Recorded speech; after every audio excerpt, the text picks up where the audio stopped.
Everyone, this is Tim from Your Six Studios. Today in this video, I'm going to show you how to create and format hard disk partitions. And this is very simple to do. So maybe you have a new drive or something you just plugged in. Go on down to where it says search and just type in like disk management, or you can type in create and format hard disk partitions. That will pop up under the menu. And then we have this little window. And we can go to our drives now. And we can go ahead and just format it and create a new partition.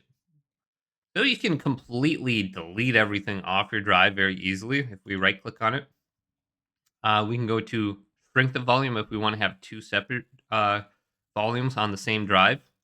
So we have that option. So we can go to shrink. So if you want one side, I don't know, for video games, or the other side, if you want to run your operating system from, I don't know, you got that option too. But you can shrink them, you can delete them, you can format it, you can change the drive letter here. So if you just put in a new drive, it's probably going to look something like this. I'm going to just quickly delete the volume. It's going to be unallocated, and it's going to give you an option for MBR or GBT. Just choose GBT for modern computers. MBR is more like for older computers.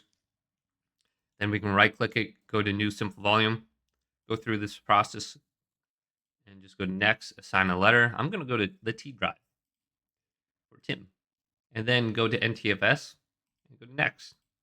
Now this should be assigned a volume, and this should open up now. We can go to this PC, and I'm going to right click on my volume and go to properties,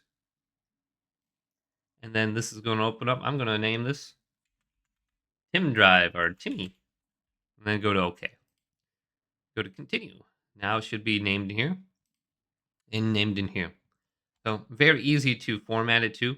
You can format it right here if you want. But I'm just going to delete the volume, create a new volume. So decide what you want to do. Hopefully this video did indeed help you out. Leave it a big thumbs up and subscribe to my channel down below.